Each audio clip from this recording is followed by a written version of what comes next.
This week at NASA. Astronaut Scott Kelly has been selected by NASA to begin a one-year mission aboard the International Space Station in 2015. Joining Kelly on the ISS will be Russian cosmonaut Mikhail Kononenko.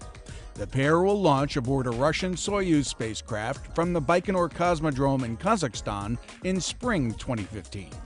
Their 12-month stay aboard the world's only laboratory in microgravity will provide new data about how the human body reacts and adapts to the harsh environment of space.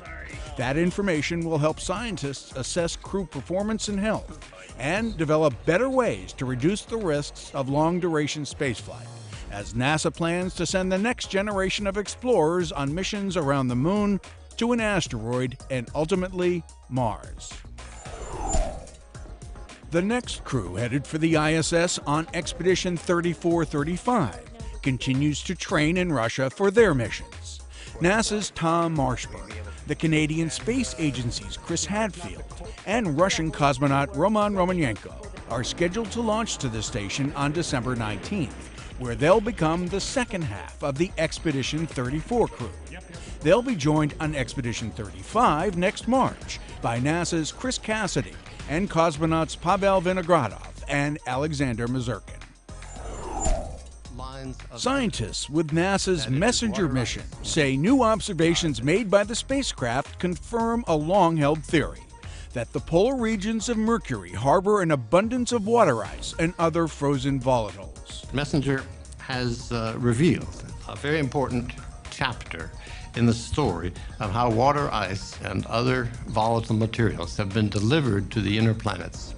It's extraordinary that this chapter is so well preserved on the planet closest to the Sun. Given its proximity to the Sun, Mercury would seem to be an unlikely place to find water ice.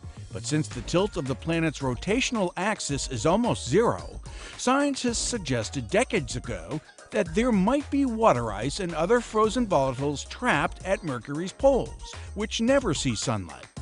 Messenger, which stands for Mercury Surface Space Environment Geochemistry and Ranging, is the first spacecraft to orbit the solar system's innermost planet. NASA Administrator Charlie Bolden toured the United Launch Alliance's Space Rocket Production Facility in Decatur, Alabama. The facility is home to two families of rockets, Atlas and Delta. Together, Atlas and Delta rockets have had more than 850 successful launches. Their major fabrication, assembly, and integration are completed at the Decatur facility. ULA is a joint venture of Lockheed Martin and the Boeing Company. A J2X power pack assembly burns brightly during the latest hot fire test conducted at the Stennis Space Center. Lasting 278 seconds, the test used newly installed gauges to measure how much strain the turboprop placed on the engine's turbine structure as it spun at various high speeds.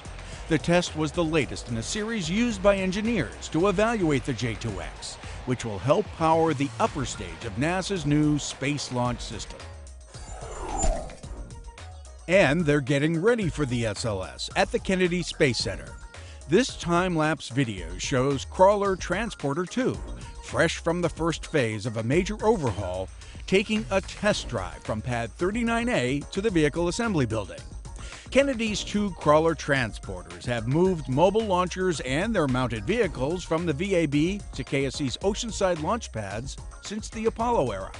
But with the Space Launch System in development, engineers began modifying Crawler Transporter 2 last December to ensure it can handle the agency's heaviest rocket ever and help move America's human spaceflight program onward and upward for years to come. Hi, my name is Torsten Zorn. I'm Tactical Downlink Lead on the Mars Science Laboratory, and I'm coming to you with your Curiosity rover report. Since November 10th, we've been tracking a very large dust storm on Mars with Mars Reconnaissance Orbiter, Curiosity, and Opportunity.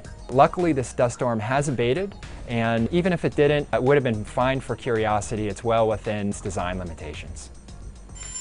Recently, Curiosity was able to take a beautiful high-res image of herself using the MAHLI handheld imager. By putting together a sequence of very complex arm motions, we were able to take dozens of images and splice them together, creating a beautiful self-portrait. After several weeks of being stationary at the Rocknest site, we